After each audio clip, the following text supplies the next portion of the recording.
हे नमस्कार दोस्तों, तो कैसे हैं आप सब।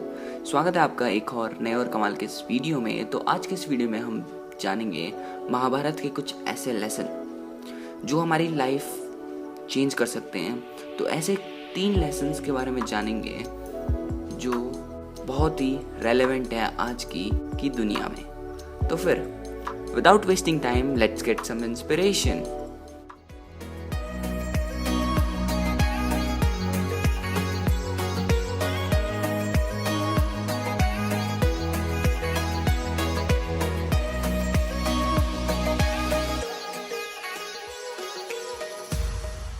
तो दोस्तों, जैसा कि आप सब जानते हैं कि हमने महाभारत और रामायण अपनी दादी नानी या कोई टीवी पे मूवी देखकर हमको पता चला है या हमारे मम्मी पापा ने बताया है महाभारत रामायण के बारे में कि ऐसा हुआ था पुराने टाइम में, बुराई पे अच्छाई की जीत हुई थी।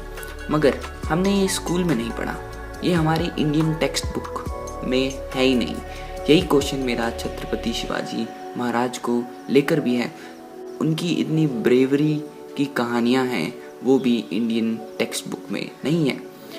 पता नहीं क्यों ऐसा नहीं है। कुछ लोग बोलते हैं ये रिलीजियस टेक्स्ट है इसलिए नहीं पढ़ाया जाता, बट मैं ऐसा नहीं मानता, क्योंकि बच्चे बूढ़े जवान कोई भी हो, कहानियों से हर कोई सीखता है।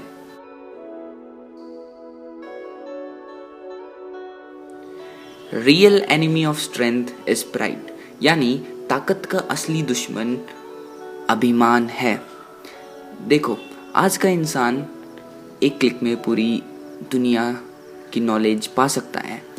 समुद्र के नीचे भी जा चुका है, आसमान की ऊंचाइयों में भी जा चुका है। उसने पृथ्वी के बारे में और भी कई ग्रह हैं उनके बारे में भी खोज लिया है। लेकिन नेचुरल कैलेमिटी जब भी आती है तब इंसान को झुकना ही पड़ता है। देखो, भीम बलवान थे, लेकिन जब उन्हें वनवास हुआ पांडवों को, तब उनके रास्ते में एक वानर आया। वानर काफ़ी कमज़ोर था और जो वानर की पूंछ थी वो भीम के रास्ते में आ रही थी। तो भीम ने कहा कि वानर अपनी पूंछ उठाओ। तो वानर ने कहा कि मैं तो बड़ा कमज़ोर हूँ, तुम ही उठा लो। तो फिर भीम ने अपना पैर से पूंछ हटाने की कोशिश की, पर वो नहीं हटी। फिर उन्होंने अपना गधा साइड में रखा, फिर उस पूंछ को हटाने की कोशिश की, पर फिर भी वो पूंछ हिली नहीं।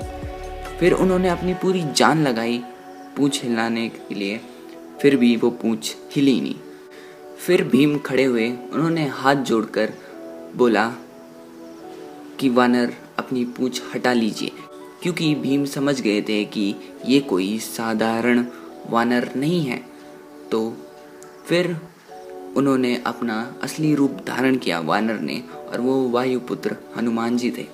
उन्होंने अपना असली रूप धारण करके भीम को कहा कि शक्तिशाली कौन नहीं है, हर कोई है। किसी की शक्ति उनकी वेल्थ में है, किसी की शक्ति उनकी इंटेलिजेंसी में है, किसी की शक्ति उनकी पावर है। लेकिन जब उस शक्ति पे प्राइड यानी कि अभिमान हो जाता है तो वो चूर चूर हो जाती है। कुछ काम हाथ उठाकर नहीं, हाथ जोड़कर करने पड़ते हैं, और इसमें कोई शर्म नहीं है। पूंछ तो सिर्फ एक बहाना था, और रास्ते का जो कांटा था वो भीम का प्राइड था। तो हनुमान जी ने उस प्राइड को हटा दिया।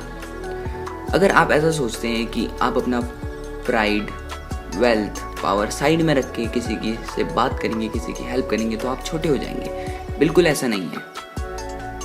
और मैं सोचता हूँ आज की डेट में ये लेसन बहुत ही ज़्यादा रेलेवेंट है। Lesson number 2, who is the real friend. हमारा सच्चा दोस्त, सच्चा मित्र कौन है?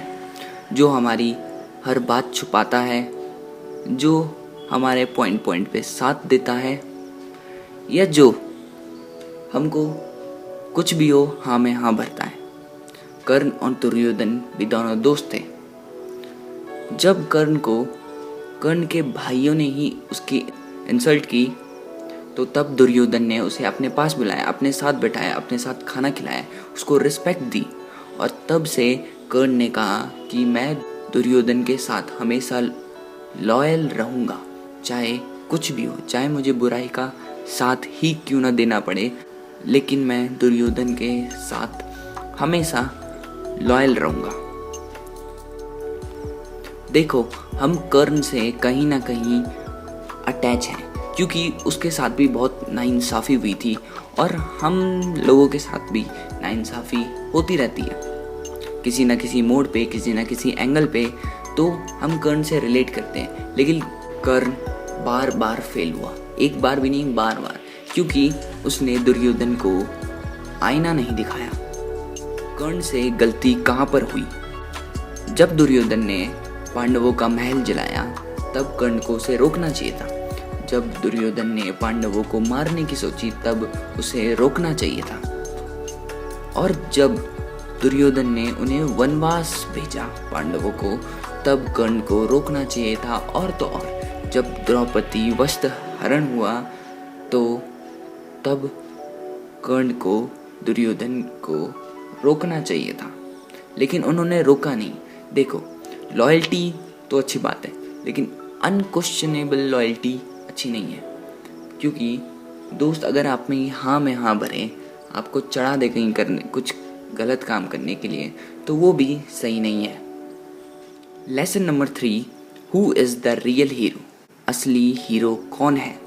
हम पांडवों की साइड क्यों रहते हैं? क्योंकि परफेक्ट तो कोई भी नहीं था, लेकिन हम पांडवों की साइड क्यों रहते हैं? देखो, अगर कौरव जीत जाते हैं तो कहानी जरा अधूरी अधूरी सी लगती, यानी कि कुछ खोया खोया सा लगता। अब आप में से कुछ लोग कहेंगे कि अच्छाई पे बुराई की जीत, क्योंकि पांडव जो थे अच्छाई की साइड थे और कौरव जो थे वो बुराई की साइड थे। बट ऐसा नहीं है। ये भी एक पॉइंट है, बट ये उतना बड़ा पॉइंट नहीं है, क्योंकि सब अपने अपने अस्तित्व के लिए लड़ रहे थे। तो इसीलिए, और हम पांडवों की साइड इसलिए हैं क्योंकि पांडव जो हैं उनके में जो कमियां थी उन्होंने उन कमियों पे सुधार किया, हर चीज़ से सीखा। वहीं दूसरी साइड कौरव अपनी हर एक कंडीशन के लिए एक दूसरे पर ब्लेम करते थे, किसी और को बोलते थे, इसको बोलते थे तेरी वजह से ऐसा है, तेरी वजह से ऐसा है। तो कभी भी उन्होंने एक्सेप्ट नहीं किया कि हमारी वजह से ऐसा है, और अपने आप को वो गिराते चले गए। तो पहले देव असुर अलग अलग दुनिया में रहते थे, फिर वो एक दुनिया में रहने लगे, फिर वो एक परिवार में रहने लगे, और आज वो एक इंसान में रहते हैं। सोचिए, हम ही तो हैं जो अर्जुन की तरह अपने काम में फोकस रहते हैं, हम ही तो हैं श्री कृष्ण की तरह जो किसी की हेल्प करते हैं, और हम ही तो है दुर्योधन की तरह जो किसी की बुराई करते हैं, और हम ही तो है शकुनी मामा की तरह जो किसी का फ़ायदा उठाते हैं। और महाभारत में जिस वॉर का जिक्र किया गया है, वो वॉर जो है वो हमारे मन के अंदर ही तो चल रही है। यही तो वो वॉर है जिसके बारे में महाभारत हमें बताना चाहता है। और अल्टीमेटली महाभारत हमें ये सिखाती है कि अगर हमारे अंदर 100 दोष हो, लेकिन 5 अच्छाइयाँ उन 100 दोष को मिटा सकती है। लेकिन इतना सब कुछ नॉलेज होने के बाद भी स्कूलों की टेक्स्ट बुक में ये कहीं है ही नहीं इसका जिक्र, पता नहीं क्यों। मौर्य साम्राज्य ने 2300 साल पहले महाभारत के रिटन रिकॉर्ड्स जो हैं वो मेंटेन किए, क्योंकि वो जानते थे कि महाभारत एक ऐसा पंचम वेद है जो चारों वेदों की नॉलेज एक स्टोरी के थ्रू हमें पास ऑन करता है। मैं जानता हूँ महाभारत से हमें 3000 से भी ज़्यादा लेसन सीखने को मिल सकते हैं, लेकिन ये मेन लेसन्स थे। आगे सोचूंगा मैं और वीडियो बनाने की। और बुरा लगता है कि जो लोग महाभारत के डिसरिस्पेक्ट करते हैं, महाभारत के लिए नहीं, उनके लिए, क्योंकि उनकी लिमिटेड नॉलेज के लिए। तो कैसा लगा दोस्तों आपको हमारा वीडियो? कमेंट करके ज़रूर बताएं। अगर आप हमारे चैनल पर नए हैं तो नीचे एक लाल कलर का बटन दिया है, उसको दबा दें या तोड़ फोड़ के दबा दें या आराम से दबा दें, मुझे नहीं पता, बस दब जाना चाहिए। तो फिर मिलते हैं अगले वीडियो में।